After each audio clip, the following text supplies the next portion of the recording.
یہ جملہ عام ہے، جبکہ اللہ اور اس کے رسول سخت حکم دیتے ہیں، یا ایھا الذین آمنوا اوفوا بالعہد ان العہد کان مسئولا، اے ایمان والو عہد کو پورا کرو، عہد کے بارے میں ضرور پوچھا جائے گا۔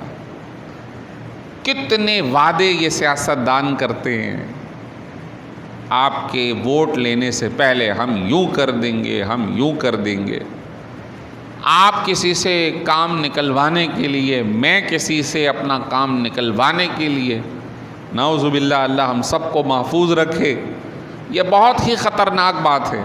اور اب صورتحال ہمارے پاس ہے کہ ہماری اپنی کوئی پالیسی نہیں، فلاں نے چاہا کر دو لوگوں پر ظلم، فلاں کی شرط ہے کر دو پوری، کیونکہ ہم اپنے وعدوں کے وفا کرنے والے نہیں تو پھر غالب ہم پر حکومت کر رہا۔ اور آخری حصہ بہت ہی اہم، جب اللہ اور اس کے رسول کے حکم کے خلاف فیصلے ہونے لگیں اور اللہ اور اس کے رسول کے احکام کا مذاق بنایا جا رہا ہو، تو ایسی صورت میں قوم تنگی میں، حرج میں مبتلا کی جائے گی اور آپس میں لڑائیوں میں مبتلا کی جائے گی۔ کیا سب کو نہیں پتا کہ سود حرام ہے، ناجائز ہے؟ تو سپریم کورٹ والے ہمارے جو صاحبان ہیں وہ آج تک یہ فیصلہ کیوں نہیں دے پا رہے؟ وہ حکمران جو اسٹے لے رہے ہیں وہ اپنی آخرت کیوں برباد کر رہے ہیں؟ کیا یہ کھلی بات نہیں ہے؟ آج تنگی اور حرج میں مبتلا ہونے کا ایک سبب اللہ اور اس کے رسول کے حکم کی صریح خلاف ورزی۔ اللہ تعالی ہمیں برائیوں سے بچنے اور اچھے اعمال کی توفیق عطا فرمائے۔